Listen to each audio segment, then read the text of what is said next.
Hello and welcome to How Positive Are You? A weekly program offering remarkable facts about HIV and AIDS you won't hear anywhere else. This is Christine Majori, author of What If Everything You Thought You Knew About AIDS Was Wrong?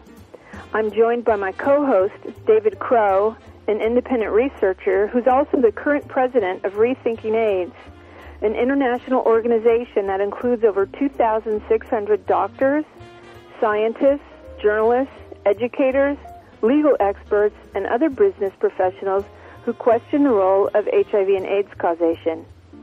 It's Tuesday, July 8th, and in today's program, we ask and answer the question, what is AIDS, with some very surprising information and real-life stories that may surprise you even more. Okay, so today we're going to talk about the definition of AIDS in the United States, which surprisingly is very different than any other country in the world. And it's even different from Canada, where you're from, David. That's true. A big change in the U.S. definition in 1993 that allowed healthy people to be diagnosed with AIDS was never accepted in Canada, and as far as I know, no other Western countries. That's right, and different from the United States is Africa, which needs to be a program in and of itself. There, it's actually being sick in ways that are indistinguishable from diseases of poverty, malnutrition, and the suffering people endure due to civil strife and lack of medical care, rather than a positive diagnosis that gets you in the AIDS category. Right. I think America is unique in the world, the only country in the world where you can be diagnosed with AIDS without any illness at all, and the majority of new AIDS diagnoses in America are in healthy people. That's been going on since 1993, when the definition of AIDS was changed to include people with no clinical symptoms of disease but unfavorable lab numbers. And since 1993, between 45 and 75% of all new AIDS diagnoses are given to people who are healthy, who are clinically well. But going back one step, let's take a look at what the AIDS definition is. Most people think of AIDS as a specific disease entity, when in fact it's a diagnostic category. And in that category are some 26, I think it is now, rather familiar conditions that include things like pneumonia, yeast infections, salmonella, and certain kinds of cancers. And these are only called AIDS when they occur to someone who either has tested positive or who is assumed to be positive by their behavior or their demographic. And having any of these conditions, such as a pneumonia or tuberculosis or salmonella, which existed long before AIDS came into being, long before anyone suggested that these could now be blamed on something other than what was always causing these conditions. When these happen to people who aren't HIV positive testing or who aren't part of any risk group, they're called pneumonia, tuberculosis, and salmonella. But when they happen to somebody who's suspected to be positive, then they're called AIDS. And so AIDS is not a disease, it's a definitional category. The diseases and conditions in that category have changed a number of times over the course of the years, and they differ distinctly from nation to nation. And even though we share in the United States a common border with Canada, and as people we're not that different, we're not. Mainly Caucasians and so forth, we have a distinctly different AIDS definition that means that up to 75% of people in America diagnosed with AIDS would not have AIDS if they lived in Canada. And that's reflected in the statistics. I think in America the number of new AIDS cases every year are something like 20 or 30,000, but in Canada it's around 200. And although the U.S. population is about 9 times bigger than Canada, so you'd expect a bigger number, per capita, depending on the statistic, HIV and AIDS statistics, AIDS statistics are about 5 to 10 times higher per capita in the United States than in Canada. Well, according to Public Health Agency of Canada 2006 report, it's 18 times higher per capita in the U.S. than it is in Canada. And that's primarily, I would say almost exclusively due to the fact that here in America we diagnose AIDS without needing to have illness present. Yes, lab number. Another weird thing about the AIDS diagnosis is that the CDC in 1993 classified what you might, it's not really AIDS, but they classified, they created three categories, A, B, and C, and category C was AIDS, and B is what's sometimes called AIDS-related complex or pre-AIDS, and category A is basically being HIV positive without any illness. But part of the definition is that once you're defined as C, you can never become B again. And once you're defined as B, you can never become A again. So if you're diagnosed as C based on, say, pneumonia, and it gets resolved and you return to perfect health, you're permanently tarred with the AIDS diagnosis.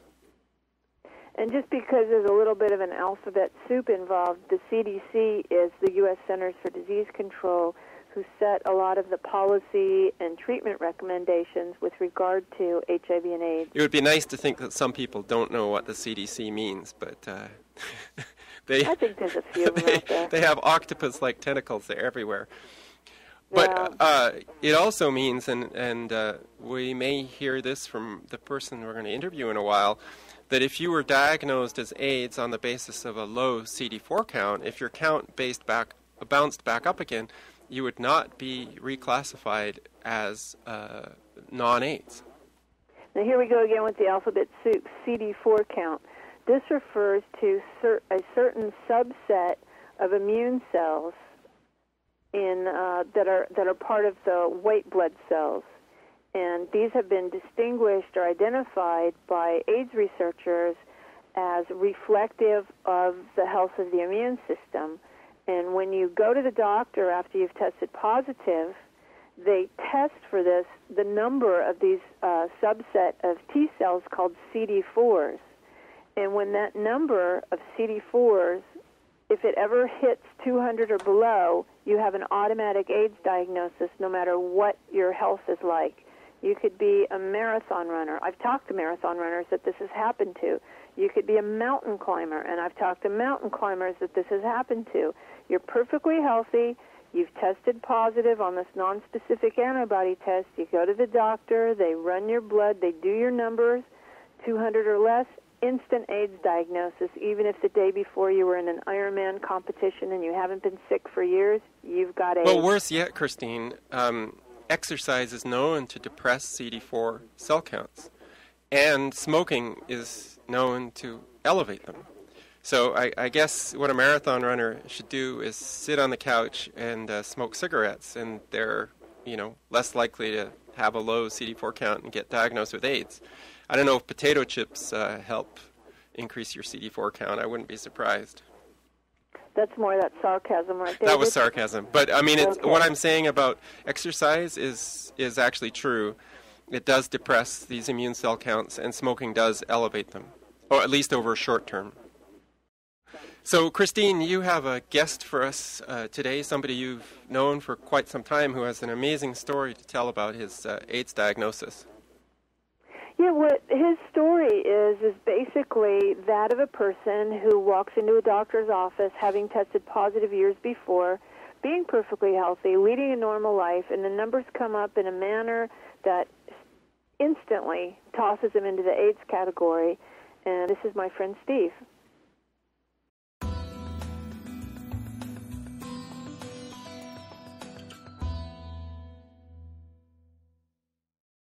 When Steve's numbers didn't match up with his viral load, that is, his T cells were high, his viral load was high, his T cells were low, his viral load was low, and he was perfectly healthy, his doctor didn't even wonder why that might be so.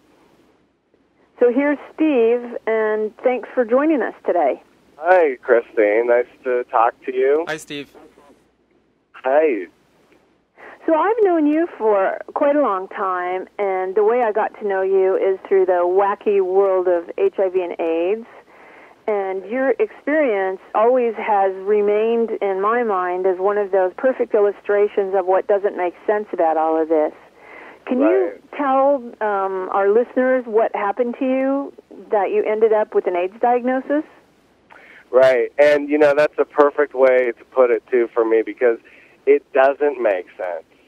And that's been part of my frustration in the whole HIV world is there's a lot of common sense that's missing from the equation. Just plain old, good old common sense. And when I was with this doctor, a very a prestigious HIV doctor, office in Beverly Hills, one of the best, that whole routine.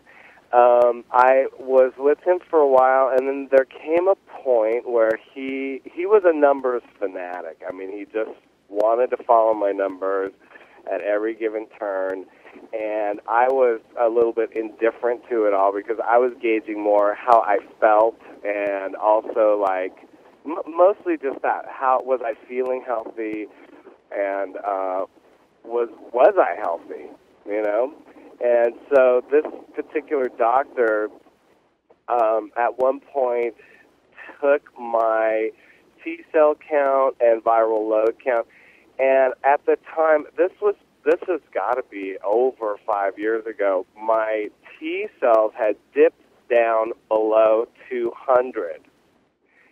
And I think it was somewhere around 190, or it was close to 200, but it was under 200. And because that happened, he looked me straight in the eye and said to me, "Well, now you have AIDS." And I said, "Well, why is that? I feel exactly the same like I did, 4 months ago when I was here. What happened? Where was I? Did I miss something?" And he said, "Well, because your T cells have dropped below 200, now you are officially, an AIDS patient." And so, of course, that was just more of that sort of, just fundamentally insensitive information. I mean, the way he put it to me, I of course just panicked. It's a scary, scary thing to face. These gigantic, highly charged definitions that, these people in positions of authority, have, spoon-fed. And when I heard that word AIDS in my life, it just, I went into a panic mode. And I remember talking to him and saying, "Well, if I get my T cells up above 200, because then let me go back for a second. I was really against taking the medication. And I think it was part of almost like a scare tactic to get me on the meds. I seem to remember it almost as kind of punitive when you told me about this incident, that when your doctor said your T cells had gone below 200, he said, "Well, you've done it now because you weren't taking the medications." And I recall that you told me he did something like throw the chart at you and walk out of the room very dramatically. Yeah, he was like that. You know what I mean? He had a corral of a lot of, like, I was like a little HIV sort of, corral of the West Hollywood boys that he, put on this conveyor belt and would, he'd just pump everybody up with testosterone so they'd have, like, these amazing bodies. And, he'd give us all our needles and our dosage to take home to give to ourselves. And, it was like this whole weird little cult. Yeah, actually, if we look good, we can't possibly have AIDS thing. Or something. Yeah, I don't know what it was. He was, I guess a bit of a Frankenstein. This guy just really, and like I said, very, very prominent. I mean, like had all the articles and all the AIDS magazines, and Ask the Doctor Q&A and all that stuff. And because I was young when I first tested positive, and I was really afraid, and I had health insurance at the time. I mean, I thought I was in the, in good care. I don't know why I fell for all that, all the bells and whistles, but it just turned out to be a lot of crap. And yeah, he threw a bit of a drama fit because now, because I wasn't listening to him, now I had AIDS, and it was all my fault. And now that I had AIDS, if I didn't take the meds, you can be sure that in 6 to 9 months I would be blind. I mean, he would say these things to me. You know, one time I came with a spot on my leg that I just never noticed before, you know? I mean, because once you're told you have AIDS or something, suddenly every single molecule on your body, every hair, every freckle is under deep scrutiny. It's like, is that normal? Is this, was that there before, you know? And I remember finding this spot on me, which I guess turned out to be some sort of a freckle or mole that I just had never noticed before. You know, I showed it to him, and he barely, I mean, in 4-5 seconds of looking at it, oh, that's KS. Yep, you got KS, you know. And I really believe that he was super frustrated with me because I didn't take the meds at that time. So what happened next? What happened after you got this less than 200 T-cell count that threw you into the AIDS category, even though you were feeling fine? What happened next? Well, my first question to him was, if I can get my T-cells back up above 200, does that mean I don't have AIDS anymore? Can I get out of this category? Can I get out of this, this pigeonhole that you're trying to put me in? And he said, no. Once you go under 200, that's it. You are an AIDS patient. That's it. The end. You know. And then what happened when you redid your blood work? It was a while before I did that, and I really think that because of that, engaging with him, I don't know. I went through a really stressed out period after that, and my numbers declined, and all that stuff started happening where my numbers declined. T cells mostly just kept going down, down, down. I mean, Christine, I swear, I think it was the stress. I think I was so stressed out and so paranoid that, I was doing a psychological number on my own health, and it started going down, down, down. And I started looking to other places to, try to make sense of all of this. And then I started hearing things like, well, isn't the rule in Canada for an AIDS patient different than it is in the United States? I seem to somehow remember that there was something about, if you're diagnosed with AIDS, it had almost nothing to do with your T-cell count in Canada. I thought I read something like that years ago, and that got me thinking, okay, this doesn't make sense. How come? So if I move to Canada right now, suddenly I don't have AIDS? Yeah, that's exactly how it works. That's the case. See, that's what I remembered reading something like that, and that just was like a life raft for me. And I started thinking, okay, this is some really crazy crap going on here.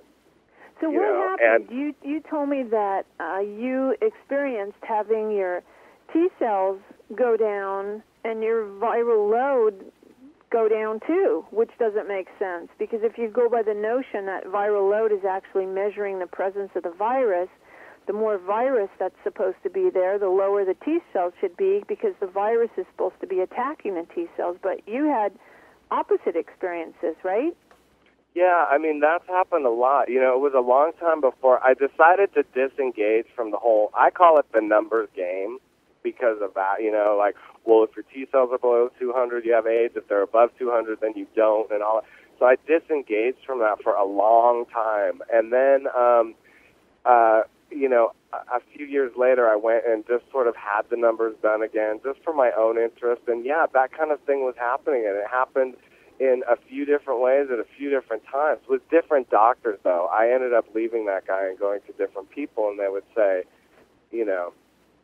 exactly what you're saying. And so I sort of gave, for my own sanity, I just abandoned all of that, all of the numbers stuff. I just don't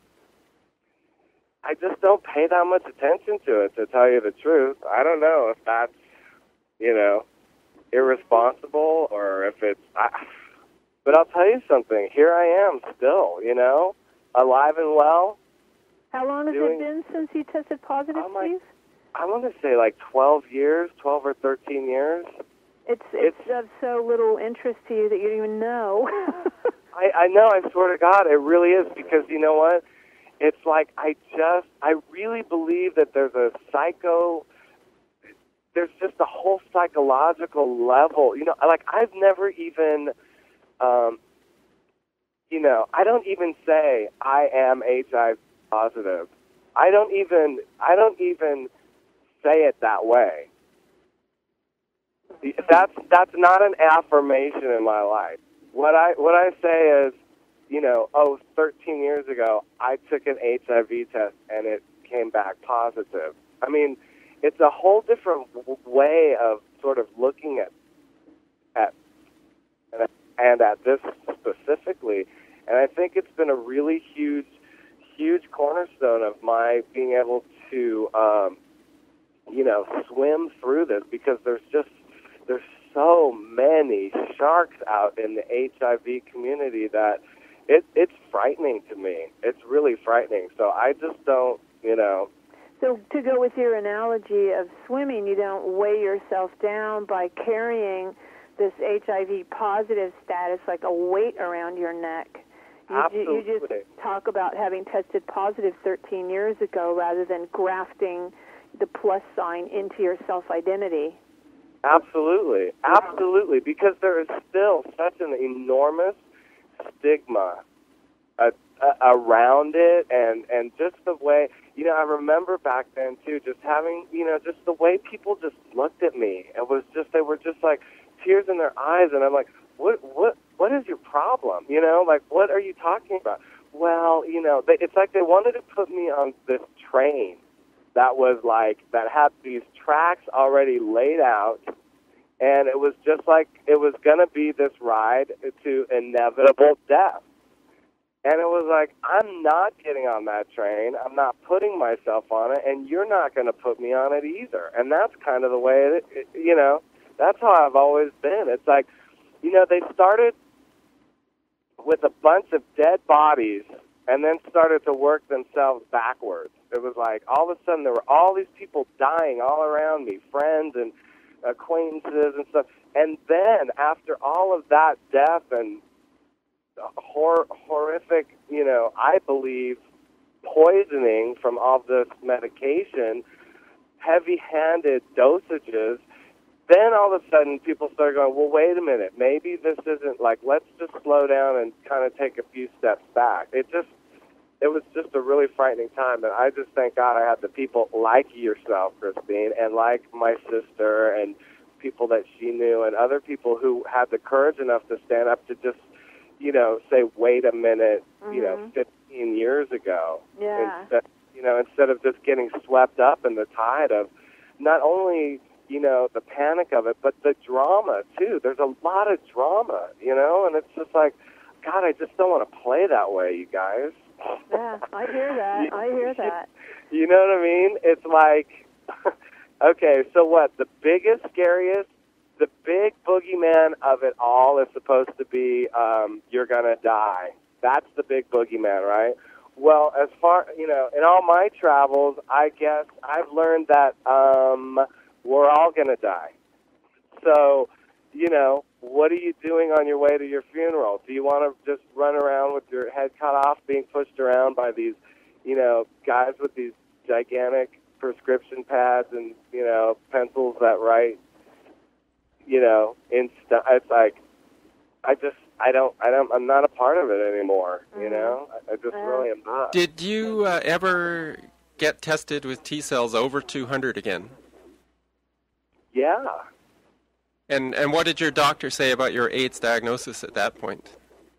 Well, you know, because, you know, I mean, I don't hate to say this, but I'll let you know. It's like, in a way, they've messed with me so much that I've messed with them in a way. It's just this really weird, twisted game. I don't know, because it's like, you know, they always want to know, like, well, what did your last doctor say? And I'm like, I don't have any of that information. I guess we should just start from scratch.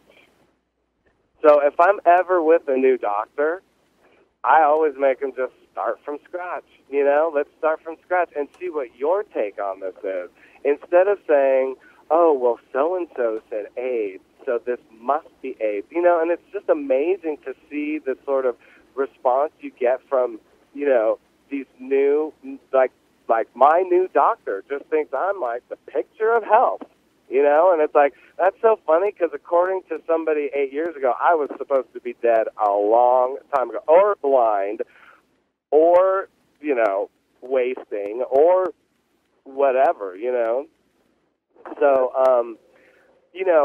it's like my little, it's just all for my own information, my own, sometimes even entertainment, as twisted as that sounds, but to go to a doctor, and have them go, well, God, everything seems to be just really great, and I'm like, well, thank you very much, doctor, it blows my mind how scary it is, how much they toy with people's health.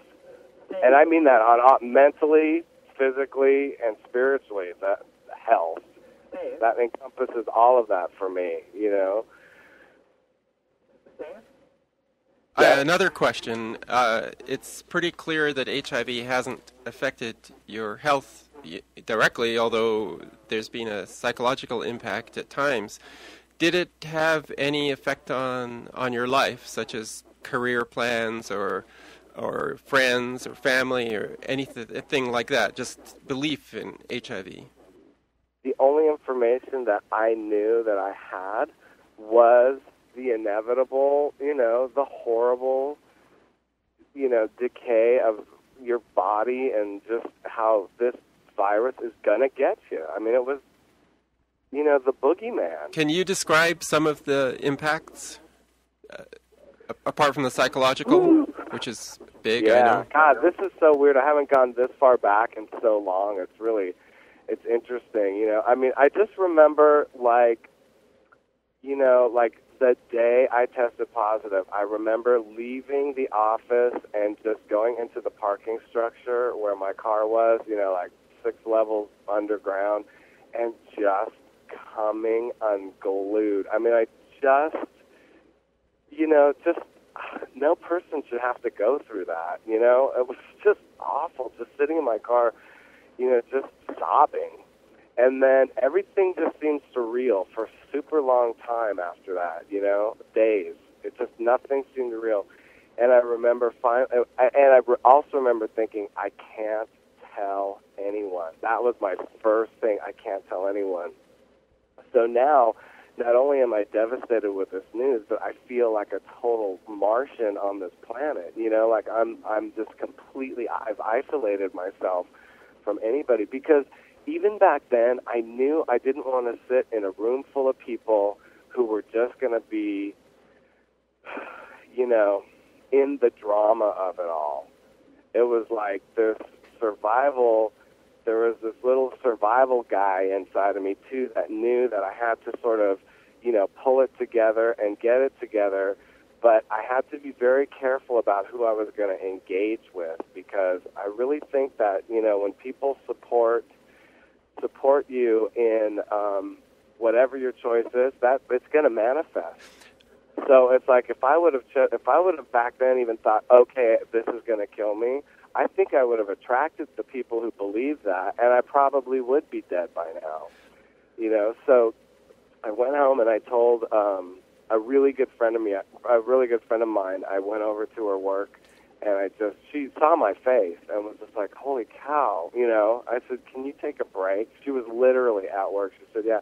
She stepped outside. I told her. We both just sobbed right there on the 3rd Street Promenade in Santa Monica. I'll never forget it, and we just walked. We just walked and walked, and she was such a great person to tell, because she sort of just gave me the space to, like, just be with the information and let me, come up with my own. There wasn't any panic on her side. She was just there, and I think that was a really, really good, healthy choice of a person for me to reveal this information to. What I remember, Steve, of your early days story is that you were working as a makeup artist. Yes, that's true. That's true. I was just going to tell you about that. Yeah. And you were with a very prominent company that takes a very public stance on let's support people who are diagnosed HIV positive and have AIDS, let's raise money, let's help out. And what you experienced, according to what I remember you telling me, was a total opposite of that. Yeah, that's true. I worked a lot in film and television. I worked with a lot of celebrities. I worked with on a lot of shows, and I toured with people. And I was kind of like a rock and roll hair and makeup. But at that time, I was doing more makeup. And yeah, I was representing a company that was one of the, I think they were the first to actually have a program around HIV and AIDS awareness. And I had been working for them for maybe 3 or 4 years, and we had new management, and this person who came to manage us was just a real ignorant woman. And while I was working there, that's when I tested positive. And I remember I tried to make everything normal. I went to work like the next day, but I guess I also had a look on my face like I'd been hit with a frying pan over the head. I tried to make everything as normal as possible, but when I went back to work, this manager approached me like, you really seem like you have something on your mind, and she really sort of cajoled me into like, you can talk to me, you can tell me like what's happening, what's going on in your life, and I was with this company who had set up this program, and they did special events for HIV and AIDS awareness, and so I felt safe. To tell you the truth, I really felt safe. And so I revealed the information to her that I had tested positive a few days ago. And she just, gave her condolences and said she was really sorry. But over the next few weeks, she progressively got stranger and stranger. And she started doing things like removing my lunch. Like if I had lunch, we had this little lunch table in the back office. She would take my lunch and put it on a different table, or she would put my jacket like on a different hanger away from everybody else's, or the makeup brushes that I use, she would put in a different container, and all these things. And then basically what she did is called a work meeting one day and revealed my status, told everybody, listen, Steve is really going through a lot right now. He tested positive last week, and I don't think you should tell him about this, but let's all just be supportive and this and that and the other. And she sort of yanked me into a situation that I was not only not prepared to be in, but I didn't want to be in, And I remember coming back to work the day after that happened, and just everyone just looking at me differently. And it was so obvious that when I walked into work, I looked around and I said, what's up? Like, what happened? And everyone just kind of, no, nothing. How are you? And, it was very mechanical, and it was a completely different work environment for me to be in. And so I ended up, getting a lawyer and putting together a lawsuit. And, we were headed for the courts, and we were just about to pick a jury, and it was going to trial, and then they decided to settle before anything happened. And I agreed to it because it was a grueling, year of deposition and, just all of that stuff that happens when you go to trial. But it was a really horrific experience, and yeah, it changed the course of my career. Definitely. Suddenly I wasn't being booked. People weren't booking their appointments with me, and certain people who would normally come to me for my services were now going to somebody else. And I don't know if that was something that she was conducting, or if it was something that, now some of these people who had this information felt uncomfortable about me touching their face. I don't know how it all transpired, but it impacted, my career and, my livelihood, my financial, my income, and yeah, so that was something I remember. It was before, the privacy. Now they have all these, the Privacy Act of, Yeah. your medical. It's an act, though. It doesn't always happen that way. Yes. Yeah, exactly. And Steve, did you know a number of other HIV positive people around the same time? Let's see. I would say mostly as acquaintances. Right. You know what I mean? It was mostly as acquaintances. I think there was one. Oh, I wish I could remember. Maybe it was APLA. I think APLA had this gift package that once you tested positive, they were gonna give you this weekend break. It was like you won a vacation or something, and it was a weekend of information. And I remember my sister and I went to it, and it was basically information about the virus and information about different opportunistic inspections that you could. I mean, this was like an entire weekend, like from 8 in the morning till 5 in the afternoon. I don't know. Do you remember that, Christine? Oh, yeah, I did that. It was called the Plus Seminar, Positive Living for Us, and it was sponsored by L.A. Shanti Foundation. Yes, that's right.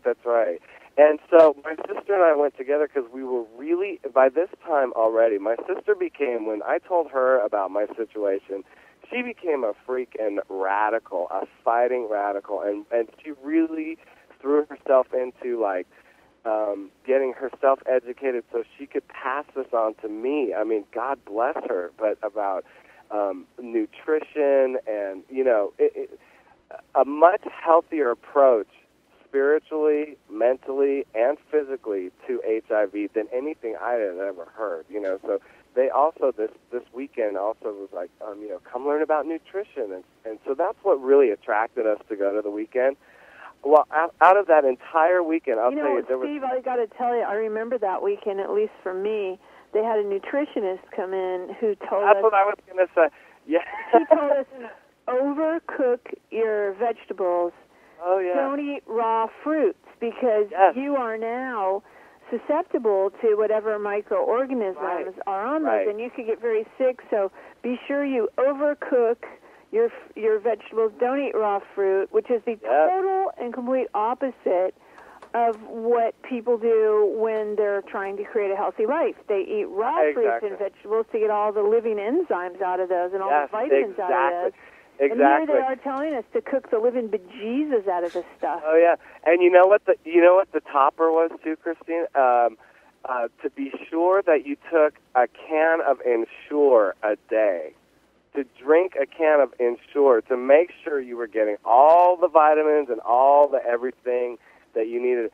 And that was, not only was that part insulting, but they literally, after spending 2 hours about what wasting syndrome is, or 4 hours over what the cancers you can get, or 3.5 hours on if you lose your eyesight. The nutritional part was about 20 minutes, and it was about how you should just buy all the fantastic flavors of Ensure and get a can of that down every day. And we were just livid that that's what they were. And again, there's another, where's the common sense in this? This is like crap. Meanwhile, the snacks at the break were, it was Coke and potato chips and, bologna sandwiches. And I'm just... And everybody's out on the break smoking cigarettes. Smoking cigarettes and, talking about, how great that instructor was or whatever. And it's just like, we were just devastated. It was like, that's what I mean by the scary part of this. And Ensure is a liquid dietary supplement. Yeah, it's like, I don't know, it's like, I thought it was sort of like Slim Fast. I mean, I never drank the junk. It made no sense. It was. And guess which company manufactures Ensure? Who's that? Abbott. Abbott Laboratories, the same people who bring you the test. Yeah, the same people who make HIV tests. Is that right? Yes. Okay, see, I never knew that.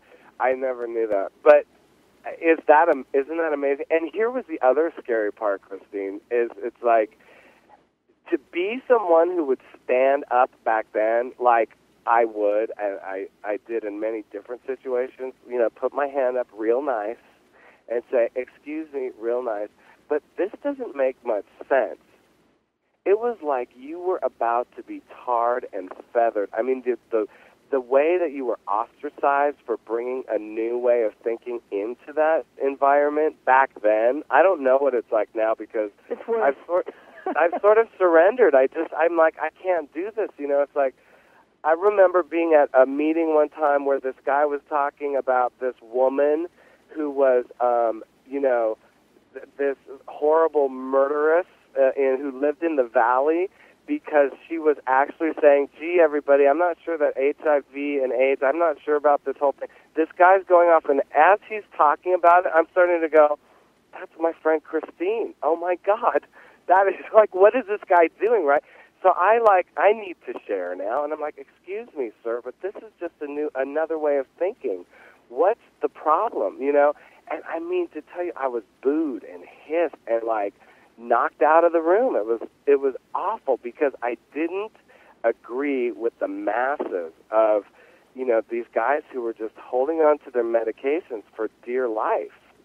And it was funny because I think 2 or 3 weeks later, this is all kind of a vague memory to me, but the guy, I saw him again and I saw him speaking, and I think he said that he and you had sort of had some kind of a truce. He ran this was a few years ago, Christine. I should have talked to you about it before, because does that ring any bells about some guy who ran in West Hollywood? He ran one of the positive support. Oh, there's been a number of those people, and I know. I've made truces and peace with. It's funny because people will go on and on about how awful I am, and then I'll call them up and I'll invite them to lunch, and we'll sit and talk and have a nice time. And usually what happens is they apologize and we shake hands, and everybody goes their own way and does what they feel is best for their lives with no judgment attached. Why do you think they're so afraid? They're just so afraid of even investigating any of this. Like, what is that fear about? Well, I think it's about a number of things, and I think all of them are beyond the scope of the show. So I think that, we can talk about this another time, and I'd like to have you come back and bring up more of this experiential stuff, because I think for this particular broadcast we're going to have to keep it to more about the story of the AIDS diagnosis, but what I'd like to do with your permission is archive the other comments you've given to us and have those ready for a show about, what the heck does this feel like and what does it do to you and what's it like to be facing that, railroad track that's taking you from where you are to death. Yeah, I mean, seriously, I'll tell you something. Out of everyone's experience is different, but I'll tell you that was the level that it impacted me the most. Mm-hmm. It was more of an emotional, like, how do you tell your mom? How do you tell your mom? What are my friends? Who's going to stick with me? Who's going to stay? All that stuff was, really, really, really heavy to me, The whole, the numbers and the this and the that, I was kind of whatever, Mine was a much more emotional survival, Yeah, I do. I relate to that very well. It reminds me, anytime I watch this is kind of a risky thing to say, but it's like every time I see a documentary on the Holocaust, I relate to those people who survived that in a way. I really do. It's just I don't know. It's just, I can relate to them. It feels like this was, my community's Holocaust. Mm-hmm. Well, I'm sure that people in a concentration camp never felt that it was ever going to end. And for those who survived, it must have been remarkable when they suddenly realized one day, they probably had very little notice that it was over. And right. Now they had all the grieving to do for the people who hadn't survived. But did you feel there was a time where you kind of had left this AIDS diagnosis behind emotionally, that you no longer took it seriously at all? Absolutely. It's why I'm a little bit all over the place today, because I haven't really thought or given it much power or time. Not really, you know what I mean? So yeah, I mean, there's been long periods of time, and you know, it's just I surround myself with people who are progressive in their thinking, and I don't shut myself off to any information, even the medical community. You know, I still will sort of. I'm not an idiot. You know what I mean? It's like I try to stay open to, you know, the medications and what they're saying about them today, as much as I'm, staying open to other ways of thinking. You know, be it, my biggest thing is I like to hear it straight from the horse's mouth and other people's experiences. You know, right from the horse's mouth. That's been something that really takes me far. And I've learned a lot, and I've tried a lot based on that. Well, it's been really great hearing your story today, Steve. It's amazing. Yeah, thanks, Steve, for taking the time.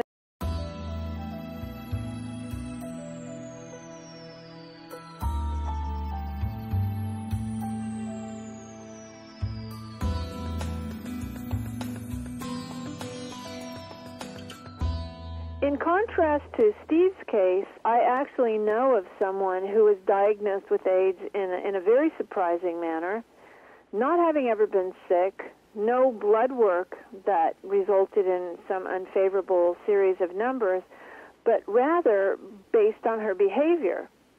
This particular person was seeing a doctor, not her own doctor, but was visiting with someone else's doctor, and had a lot of questions to ask with regard to AIDS medications and what possible side effects and cross-reactions might be. And because she asked this doctor so many questions, he decided that she had AIDS dementia. He knew she tested HIV positive, and just based on that behavior, he decided she had AIDS. It affected her thinking in such a way that she asked annoying questions, and he actually produced a legal document declaring that she had AIDS. And under cross-examination, he admitted he'd never examined her. This was not his patient. He had no particular specialty in psychiatry or neurology. He claimed that part of his reason for deciding she had AIDS dementia was the fact that she had lost weight, but he'd never weighed her and did not know what her weight was when he first saw her or when he last saw her in his office.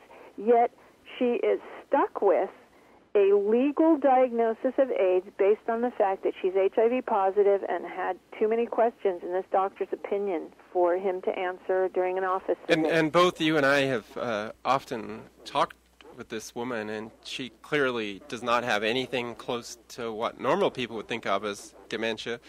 She drives, she looks after herself, she has conversations, sends emails. Well, moreover, David, she was working, running the office of an attorney. Right. At the time that she received this legal document stating that she had been given an AIDS diagnosis by someone who wasn't even her doctor and had never examined her. Well, you know, this business of convenient diagnosis is not unique to AIDS. In Russia during the communist era, they used to have a syndrome called sluggish schizophrenia, and it only occurred in dissidents, people who opposed the state. And it was schizophrenia without any symptoms. So obviously they could diagnose sluggish schizophrenia in anybody. Then they would send you to a lunatic asylum where you would be forcibly injected with drugs to help you with this condition of sluggish schizophrenia, which would put you in a situation of mental and physical pain. And they could keep you there as long as possible until they removed the diagnosis, which they may never do. It was a horrible violation of human rights, but went on until the the Soviet Empire started to fall apart.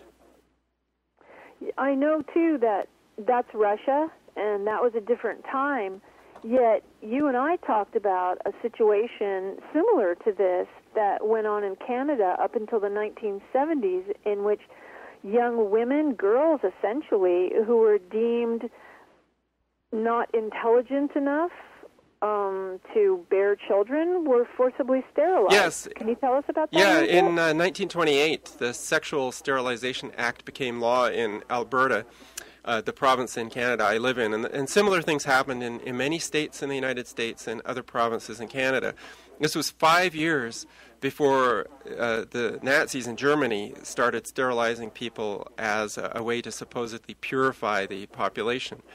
And in a year later, in 1929, they established a eugenics board and started sterilizing people in this small province. Well, it's a big province, but with relatively few people. They performed almost 3,000 sterilizations, and these are not like the little snip that happens to a man or the cutting the fallopian tubes. This is removal of the sexual organs. And in 1959, perhaps the most famous woman named Lilani Muir was sterilized on the basis of a single IQ test, probably because she was a somewhat defiant teenager at the time. And she was never told about this and only discovered when she tried to have children, and a doctor examined her and concluded that she'd been butchered inside by the person who had sterilized her. It's only then that she found out what had happened to her. And it wasn't until 1972 that the Sexual Sterilization Act was repealed, which is just absolutely shocking. Yes, some people think we live in modern times when it comes to medicine, but here we are in what I often refer to as the wacky world of HIV and AIDS, diagnosing people with fatal illness based on a nonspecific test that has no capacity to tell us whether or not the supposedly causative virus is there.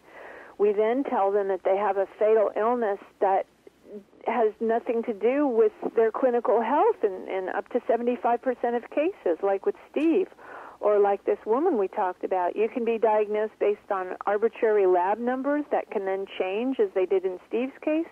You can be diagnosed with AIDS based on your behavior, which correlates back to what you told us about this young woman who was sterilized at 14. She failed to score highly enough on a single intelligence test, and she was deemed, therefore, a person who should not be allowed to live a normal life and procreate as she chose. Yeah, and it was all based on what's now seen as pseudoscience, the idea that if you eliminate mentally defective people from the ability to breed, that it's going to improve the population. Even if you could... Well, now here we are eliminating socially defective people from the breeding pool, so to speak, by telling people who test positive on this nonspecific test that they can't have children unless they're willing to take, during the course of their pregnancy, highly toxic chemotherapeutic drugs whose long-term effects are not known and whose short-term effects include things like liver failure, heart attack, strokes, pancreatitis, bone death, mitochondrial dysfunction, etc. So I think there's something in common here, and that we're not so far away from that terrible history we'd like to distance ourselves from. No, we're not. One thing we haven't talked about, well, you briefly mentioned it. You said that there's diseases, the 23 diseases that make up the U.S. AIDS definition. Those diseases can occur without HIV, and you can have symptoms that are very, very much like what people would think are AIDS, but aren't considered AIDS because of the lack of an HIV-positive test. Or the lack of identification with the risk group or so-called risk behaviors. And I'll give you an example. I read about this man in a publication. His name is Jordan Rubin, and he is the president of a very dynamic supplement company. And he told his story about what happened to him in this publication. He had pretty much every symptom of AIDS: nausea, diarrhea. In one day, 3-day period, he said he was in the bathroom 15 times a day. He was constantly tired and lacked energy to perform anything but what he calls the most simple of tasks, and in 7 days he lost 20 pounds. He went down to the photograph of him in this magazine. He looks like a concentration camp detainee. He is just bones. He's just bones. He went from 171 pounds down to 120. Wow. And had yeast infections, a total inability to retain nutrients. He was wasting away to nothing. He was hospitalized. Oh, I'm sorry. He dropped to 104 pounds. That's amazing. And this is a guy who, if he were gay, living in West Hollywood, if he were in Africa, if he had tested positive, he would be a poster child for AIDS. But he never tested positive, and he's not gay apparently, and doesn't live in Africa. And he found his own way back to health through dietary changes and the use of probiotics. That's what his company produces among their other supplements. It's called Garden of Life. Right. But he found his own way back to health because he didn't have hanging over him any kind of a limiting diagnosis that said you can never get better and you must take these prescription drugs. He had to find his own way, and he did. Well, that is an amazing story. It's just horrible how this psychological diagnosis of HIV can completely screw up people's minds and their medical treatment. If he had been HIV positive, he would have been slammed on AIDS drugs right away. Oh, immediately. You're HIV positive and you lose 70 pounds. You're HIV positive and you've got rampant yeast infections. You're HIV positive and you've got diarrhea so bad you're in the bathroom 15 times a day. There's no other word for that Right. that your doctor is going to give you except you've got AIDS. Yes, well... Yet that can happen and does happen to people who don't test positive. And here on the other side of the spectrum, we have people who are perfectly healthy being told they do have AIDS. Yeah, it's such an amazing spectrum, and so much bias goes into it. A confrontation in a doctor's office can be an AIDS diagnosis, and incredibly serious symptoms cannot be AIDS, all based on the presence or absence of an HIV test and how the doctor feels at the time, and what they think about your lifestyle. If you're gay, or even if you're not African, but you've got black skin, it's going to have a huge impact on whether people see you as being at risk for AIDS, and whether the first thing that comes to mind when you say, I've got recurrent diarrhea, is the first thing that comes to the doctor's mind going to be AIDS? That could make a huge difference, too.